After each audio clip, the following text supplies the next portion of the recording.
Oi, Bruno, tudo bom? Tudo bom. A gente tem um estudo, até te passei para o teu link, o Marcos também, foi feito em 2017, estudo de integração do instrumento de gestão, que tenta envolver, articular, outorga, cobrança e fiscalização. E um deles, um relatório específico, fala da cobrança variando em função da garantia associada, tá? Que tem muito a ver com isso, com essa possibilidade, só que a ideia é que o Estado conseguisse receber a sobretarifa da garantia maior, sobretudo, por exemplo, na realocação intrasetorial da irrigação. Por exemplo, você deu a ideia do mirtilo. O mirtilo pagaria uma tarifa a mais para compensar aquele usuário que vai deixar de usar. Esse dinheiro ficava contingenciado no fundo e seria reaproveitado quando ele fosse perder a garantia dele. Ele já entraria sabendo que quando eu não tiver água, eu receberia. Isso está no campo das ideias materializadas nesse relatório.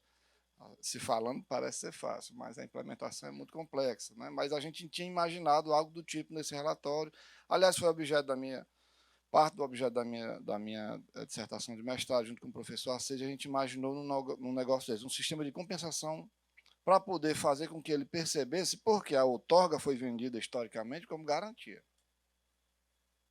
A outorga foi vendida historicamente como você terá água, sempre poderá usar água. Essa foi a ideia. E a gente é contaminado com isso. Agora é importante que a gente comece a pensar, porque a seca veio para a gente e veio devastadora.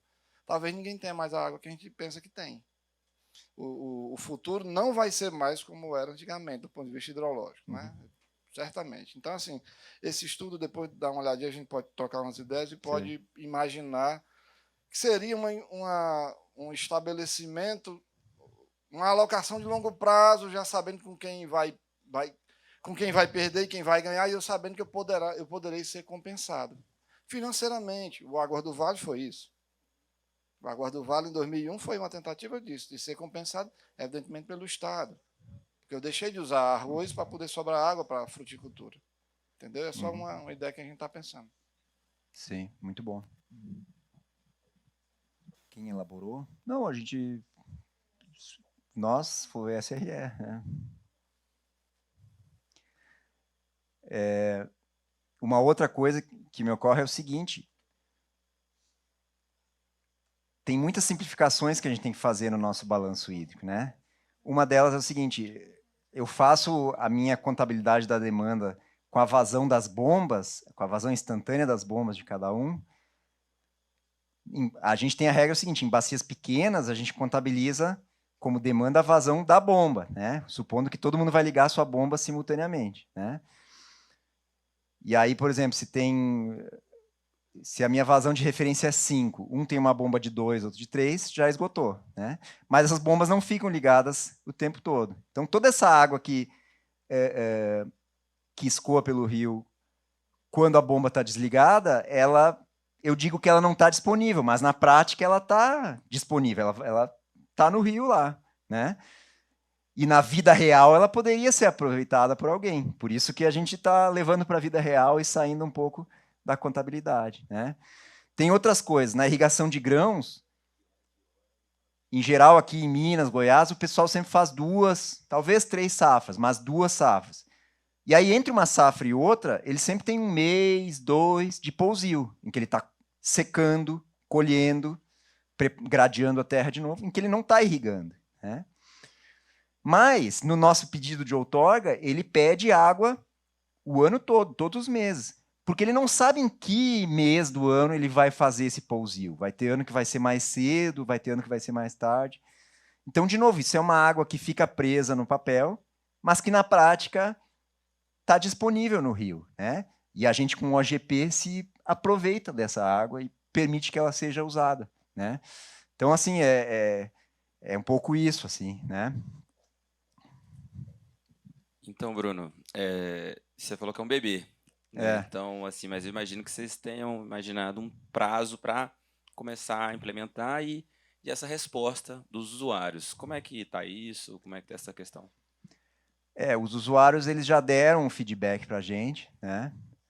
E a gente só está na etapa de validar com a diretoria da ANA para botar esse sandbox para rodar.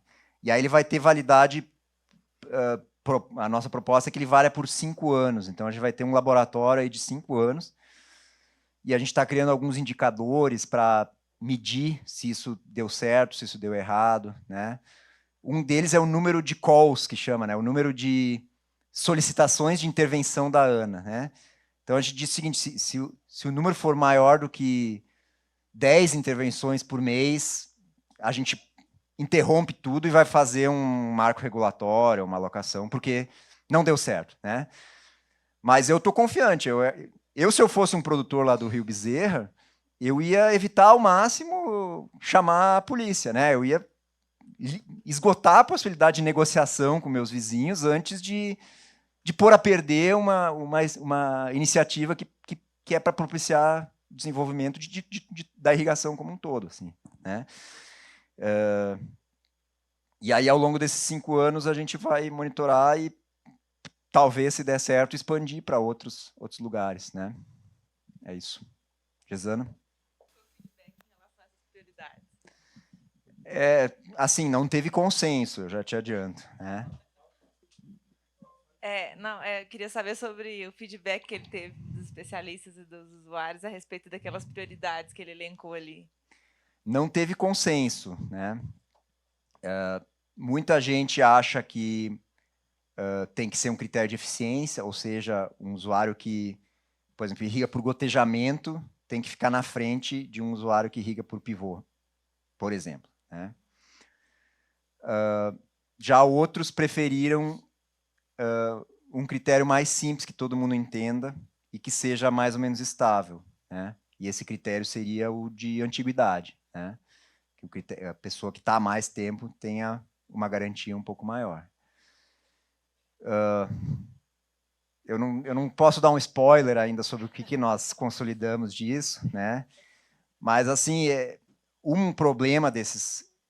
Seria legal se a gente pudesse premiar um usuário com um ranking melhor por ele estar adotando um método mais eficiente, menos perdulário. Seria ótimo se a gente conseguisse isso, né? Mas esse não era o objetivo primeiro do OGP. O objetivo primeiro era a gente desafogar a fila de outorgas que a gente tem. Esse aqui é o nosso... Esse aqui é onde a água está batendo no pescoço, né? Se a gente conseguisse ainda premiar um usuário melhor, por exemplo, seria bom. O problema é o seguinte, pensa o seguinte, a gente disse para o pivô 1 que ele tem uma outorga com garantia de 92%, né? Aí amanhã vem, e aí a outorga dele vai valer por 10 anos, e ele investiu e fez o seu empreendimento acreditando nessa garantia que a ANA deu para ele. Aí, semana que vem um pedido para gotejo, e ele, por ser melhor nesse critério, passa na frente, né? E aí, com isso, aquele 92% já não é mais 92%, é 89%, né? Ou seja, ao longo da garantia que a gente deu, da segurança jurídica que a gente deu para ele investir, as coisas mudaram por uma decisão do regulador, né? Será que isso é uma boa garantia que a gente deu, uma boa outorga que a gente deu para ele? Então, assim, é um pouco nisso que a coisa esbarrou, assim, né? Tem uma outra ideia de fazer o seguinte, priorizar quem gera mais renda ou quem gera mais emprego com o mesmo metro cúbico de água. Também seria muito legal, mas é altamente subjetivo isso. Como é que a gente calcula quanta renda ou quanto emprego a pessoa calcula? Se a gente deixar para o usuário dizer, ele vai dizer, não, eu emprego 1 milhão de pessoas no meu pivô, né? Sabendo que ele vai ganhar uma posição mais alta. E tem essa questão da estabilidade, né? A outorga ela é uma garantia, uma segurança para o investimento, que não é pouca coisa, né? E aí, se ele fica mudando constantemente em função de decisões nossas, isso é uma coisa um pouco delicada. A resposta dos usuários foi muito nessa linha. Eles disseram, não, o critério tem que ser o critério temporal. Até porque, na bacia do Bezerra, não tem diferença de eficiência. Todo mundo irriga para o pivô e todo mundo irriga grãos. Então, mesmo que a gente criasse o critério inteligente de eficiência, não teria diferença entre eles, né? É muito homogêneo. Em geral é assim, na bacia de vocês, lá é todo mundo café por irrigação localizada. Então, assim, seria legal se a gente premiasse, mas é difícil de implementar e nem sempre tem um resultado prático. A gente vai precisar de um critério de desempate de qualquer forma, né? E aí esse critério, no limite, vai ser a a antiguidade dele. Os especialistas também foram muito nessa linha. O professor Kelman disse, não, isso tem que ser um critério simples, objetivo, para as pessoas entenderem, né? E essa realocação, não precisa ser o órgão gestor a fazer um juízo de valor sobre quem é mais eficiente, quem é mais...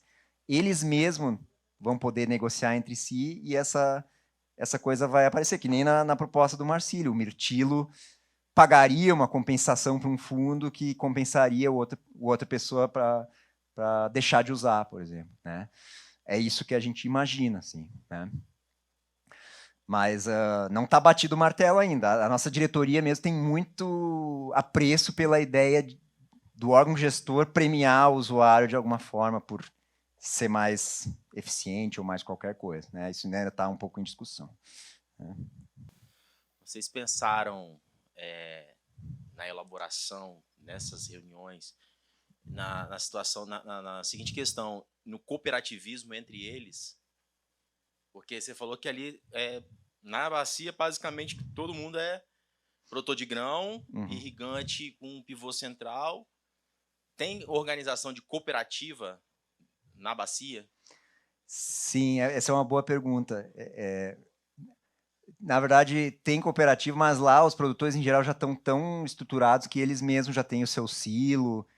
Uma cooperativa stricto sensu, assim, para comprar com escala, para armazenar com escala, já não é mais necessário. Mas existe essa iniciativa, o fato da gente ter ido lá despertou neles a consciência de que eles têm que se organizar como bacia e não mais... Porque a gente foi lá e fez a reunião no sindicato rural do município.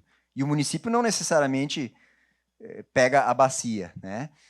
Então, quando a gente levou a ideia, a primeira coisa que eles fizeram foi criar uma associação dos usuários da bacia do Rio Izerra.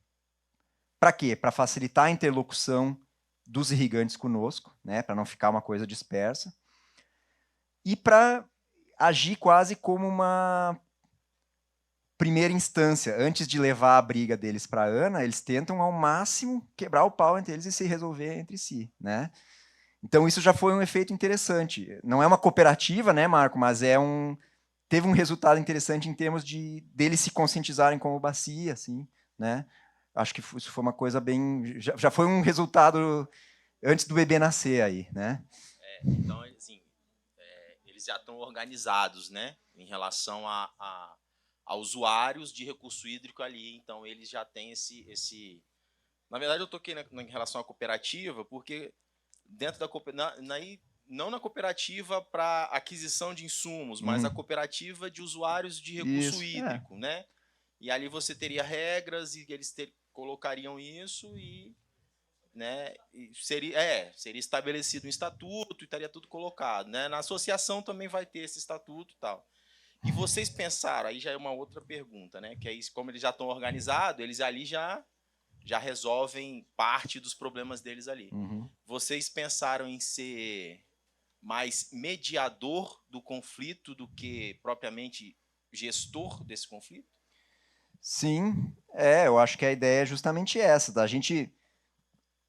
até foi um negócio engraçado, porque o pessoal do agro vive reclamando que a mão do Estado é muito pesada, que o Estado, né, não deixa eles trabalharem. Mas a reação deles, quando a gente levou a ideia pela primeira vez, foi engraçada, porque eles se assustaram, assim, eles disseram, não, mas então a gente vai ter que se virar sozinho, né? A gente meio que passou a impressão de que a ANA ia sair e ia embora, entendeu? Nunca mais ia fiscalizar, né? Então, assim, eles sempre têm esse discurso da liberdade, mas quando a liberdade é oferecida para eles, eles, não, me algema, por favor, né? E a gente teve que aí ressaltar assim, não, a ANA vai continuar exercendo seu poder de polícia se no limite vocês não se entenderem, né? Mas não é o desejado. O ideal é que vocês esgotem as possibilidades de resolver entre si, né? Só mais uma colocação. Lá no estado, hoje a gente já faz um outro malabarismo, né? Mas em 2013, 2012, 2013, especialmente a Gesana, né? Ela fazia o trabalho de revezamento de usuário na bacia, né? Então, assim, o Bruno vai irrigar nos dias pares do mês, de tal hora a tal hora do dia. A Paula vai irrigar tais dias do mês, de tal hora a tal hora do dia. Então, ela já fazia os horários que você poderia irrigar, né? Muito mais trabalho, fazia quase que tudo manual, né? Pegava, imprimia um mapa de todo tamanho, com os usuários ali lançados.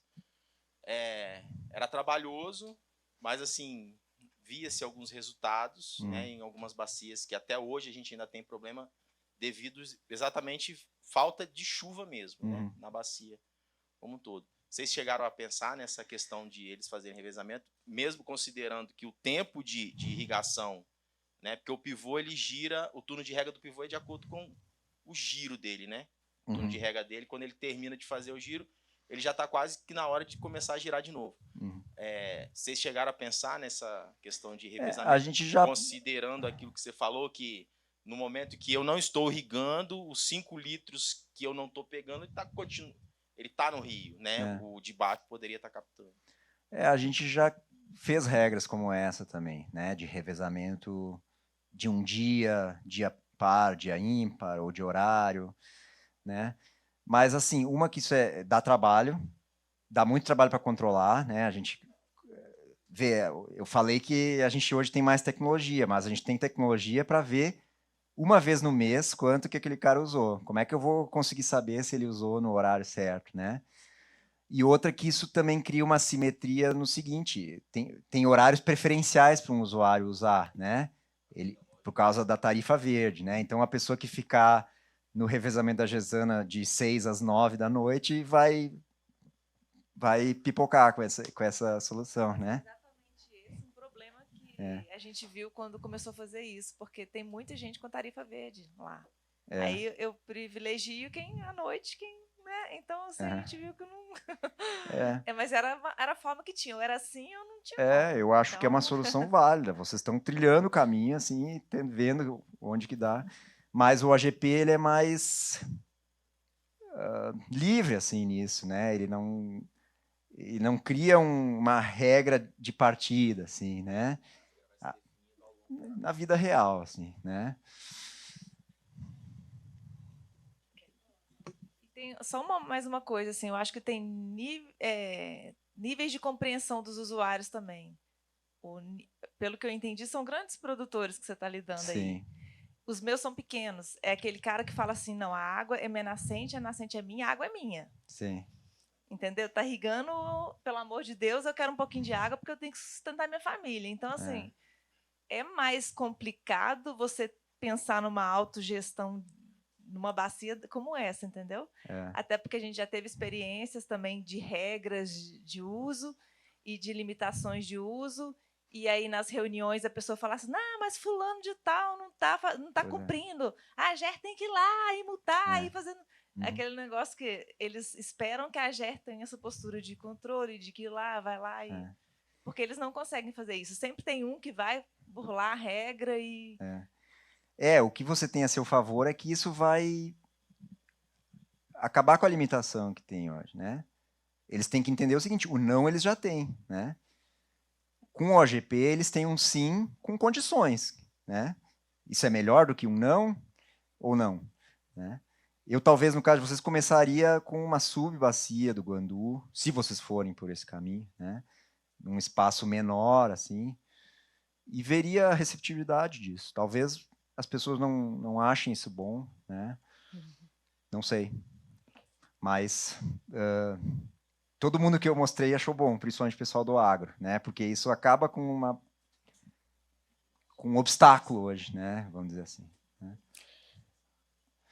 A GER hoje tem um projeto que se chama Água na Medida, né? E ele trabalha com a autogestão comunitária. Então, a gente entende aquela bacia hidrográfica ali como um condomínio, onde os usuários vão se ajustar ali para o uso da água.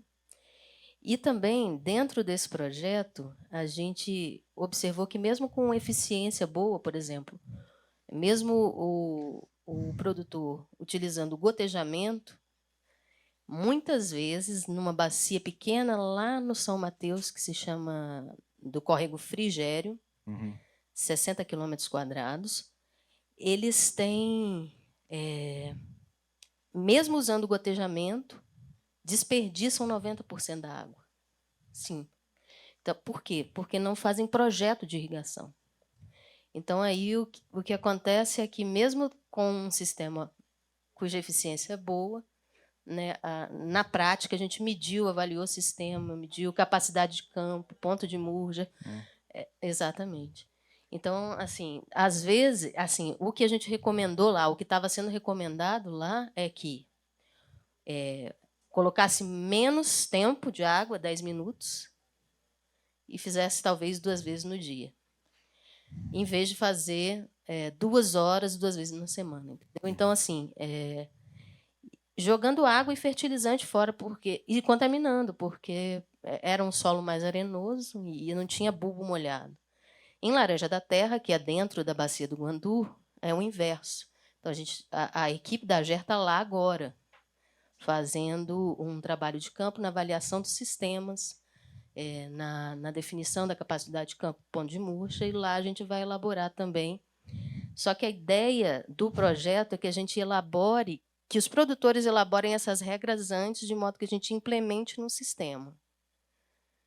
Então, a gente vai fazer com um sistema, regra previamente estabelecida por eles, não por nós. Então, acho que é algo que a AGER fazendo, vem num crescente aí também fazendo e pensando. Não tínhamos pensado nessa questão do risco, mas é interessante trazer também isso, que agora a gente troca essas experiências. Documentado essa proposta num parecer técnico que a gente pode disponibilizar aí, caso alguém tenha interesse, né? Vocês mandam um e-mail para mim, não tem problema, é um parecer público, né? E assim, sobre a organização do nosso envolvimento com isso, uma coisa que a gente pretende fazer é o seguinte: lá o Rio Bezerra é um rio típico do Cerrado, então ele tem a estação chuvosa e a estação seca, né? E o quão boa a estação seca depende de quanto choveu. Então, se choveu bem na estação, a estação seca vai ter mais água, né? Se choveu pouco, vai ser menos água. Então, quando termina a chuva, lá por abril, a gente já sabe mais ou menos, não, esse ano o Bezerra está num nível bom, então ele vai passar o ano todo com, no mínimo, a gente já sabe que ele não vai baixar disso aqui, né? Ou, esse ano choveu pouco, ele vai fazer isso, né? Então, a gente pode ir lá, no fim da estação chuvosa, e mostrar para eles, olha, esse ano nós estamos num ano seco. Então, pessoal que está mais baixo no ranking, cuidado. Não faça uma segunda safra muito longa, ou então nem plante a segunda safra, né? Porque senão você corre o risco de, na hora que o milho está agranando, você vai ter que parar de usar, né? Então, a gente já pode, com alguns meses de antecedência, dar uma sinalização para ele. O risco continua sendo dele. Ele decide se ele acredita na nossa previsão, entendeu? A gente não vai, com base nessa previsão, mandar ele parar por antemão. Porque muita coisa pode acontecer. A nossa previsão pode estar errada, alguém mais prioritário pode não estar usando. Então, ele que se entenda, mas saiba que pode acontecer. E aí, então, no fim do período chuvoso, a gente faria uma previsão para eles e sinalizaria, olha, nesse ano, lá por julho, o pessoal que está nas posições 31 a 40 do ranking tem boas chances de ficar sem água. Aí o pessoal já sabe, planta no máximo um milheto ali de 60 dias e pronto, não irriga mais, né? Ou negocia com o vizinho, faz um acerto, etc. Ele toma suas providências, né? Então, isso é um apoio que a gente pode dar para eles e que a gente pretende dar, assim, nesse sentido de conviver com o risco mesmo, né? Seria quase como uma alocação negociada anual, mas sem ser tão vinculante, sem dizer já de partida, fulano, você só pode usar X. Não, é uma sinalização de risco, meramente, né? E assim, ainda sobre a resposta dos irrigantes, como eu falei, eles foram muito categóricos pelo critério da antiguidade. E o que eles afirmaram é o seguinte: Nesse cerrado tem a gauchada aí, né, que veio na década de 80, e eles vieram numa época que o cerrado, eles chamam cerrado nem dado, né, que eles falavam, né? Era uma região que era considerada inapta para a agricultura, então eles passaram muita dificuldade, né? E assim, eles têm muito respeito pelas pessoas que vieram antes, assim, né? Antiguidade é posto, as pessoas falam, né? Então agora chegar e dizer para uma pessoa que entrou lá em 1984 e dizer que ele não é mais, ele pode cair no ranking porque, enfim, porque ele, né, não faz isso ou aquilo, isso é uma coisa que as pessoas já acharam ofensiva, assim, né? Até por uma questão cultural, assim, né? E tem outras coisas, tem a questão da uniformidade, todo mundo irriga mais ou menos a mesma coisa, e tem essa questão da instabilidade regulatória e jurídica que isso criaria. Então, eles foram muito nessa linha, assim, né? Tá bom? É a antiguidade, né? First in time, first in right. Né? Já deu alguns spoilers aí, né? Eu não... Não aguentou.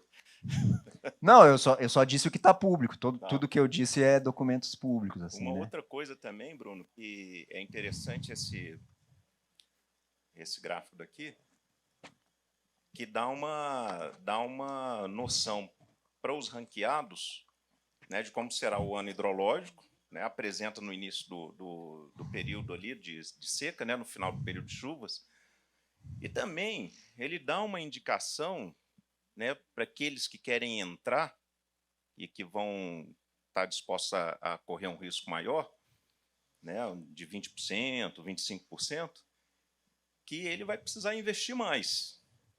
Investir mais em quê? Se ele quiser manter, né, uma irrigação, mesmo ele não tendo a prioridade, ele provavelmente vai ter que investir mais em reservatório, ou, enfim, em infraestrutura. Né? Porque se ele receber um call, ele tem uma reserva.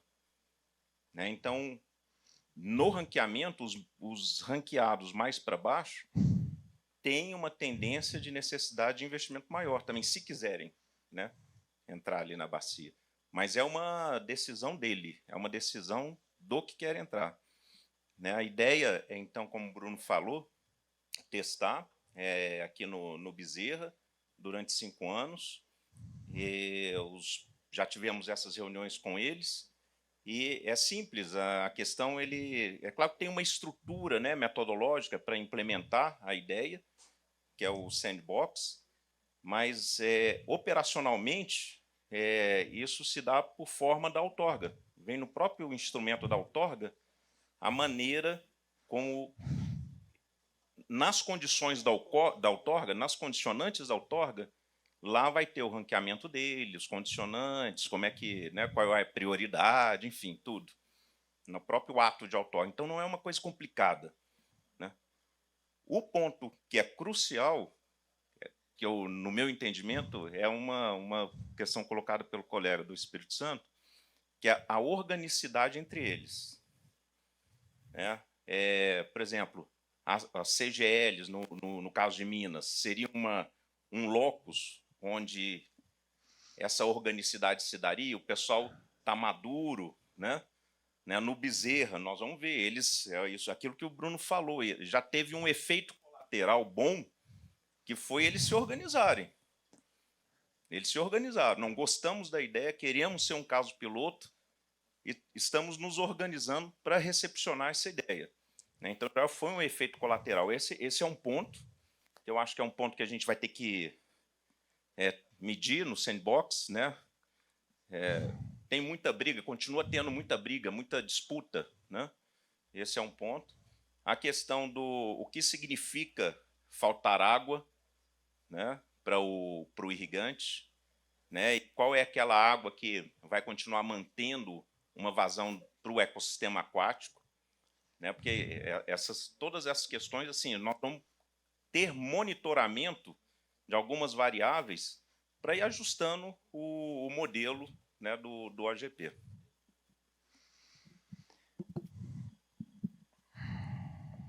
Mais alguém?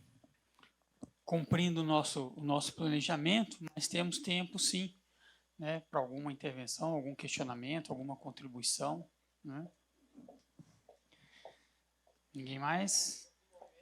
Dou-lhe uma. Esse horário é danado também, né?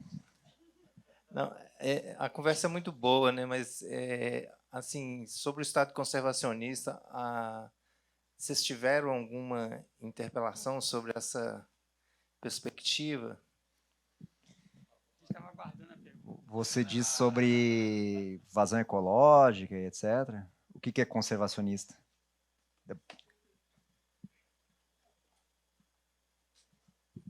Quando você tira as travas, né, que você disse aí, para você dar liberdade para eles, automaticamente nem todo mundo sabe usar a sua própria liberdade aí nesse sentido. Então, o sentido conservacionista é isso, né? A gente precisa, talvez não ter tantas travas, mas também não ter tanta liberdade para que as pessoas façam, porque vai ser um momento de reeducação ali, de uso do recurso hídrico para todos, né? E talvez as entidades conservacionistas aí elas podem ter alguns questionamentos, né, que podem vir.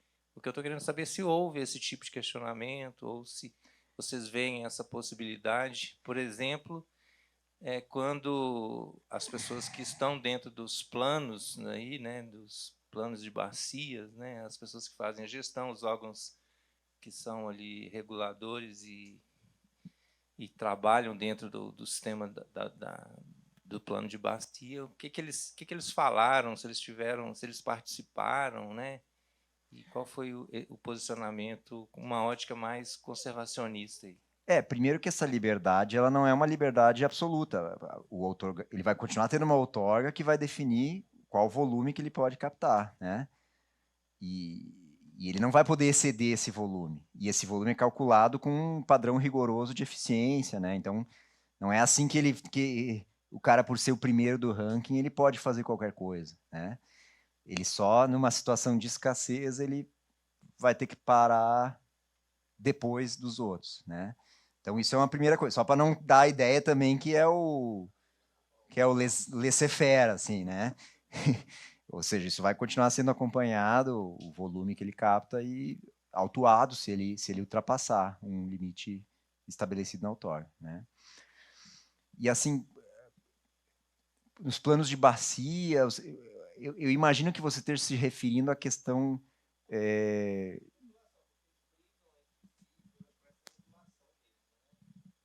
que o colega falou ali, talvez a dificuldade de aglomerar uma única ideia para poder alcançar o objetivo, que eu acho que é assim, é o futuro mesmo. A gente precisa dar responsabilidade para que a pessoa faça gestão sobre ela ali e tal, mas a gente eu entendo que está todo mundo muito prostituído com o modelo. Então, para você vencer esses paradigmas aí, talvez a gente tenha um nível de dificuldade. E hoje você pega aí dentro dos planos de bacia a diversidade que a gente tem. Cada um, em sua maioria, estão lá por muito tempo e, em alguns casos, defendendo o próprio umbigo, assim, sendo bem objetivo, né? Que a gente, quando você se trata, assim, quando você vê nas reuniões, assim, que a pessoa não está ali defendendo o uso coletivo da água, ela está defendendo a irrigação, está defendendo o cenário dela, né? Então, eu estou vendo isso como um desafio enorme para vocês, mas e eu estou querendo entender se vocês já tiveram alguma intervenção nesse sentido. Assim, não. Se alguém fez alguma interpelação sobre essa perspectiva. O que tem um certo questionamento, primeiro que assim, eu acho que não tem nada errado um irrigante ir num plano de bacia e defender a sua atividade, isso é legítimo, né? Então eu não acho que isso seja errado, né? E segundo, que assim, isso é uma aposta na maturidade das pessoas, né? Pode ser que como toda aposta, ela dê errado, né? Agora, eu já ouvi gente dizendo assim, isso não vai dar certo no Brasil, porque o brasileiro é muito egoísta, que nos Estados Unidos é diferente. Eu sinceramente, não acredito nisso. Eu acho que a agricultura brasileira já deu várias provas assim, de desenvolvimento, de tecnificação e de organização também. Então, assim, eu Eu sou otimista nesse ponto, né? Mas pode ser que eu esteja errado, né? O que teve de questionamento foi e aí talvez seja isso, é a questão a gente vai estar permitindo que mais água seja consumida, né? E nessa linha, menos água vai ficar no rio, né?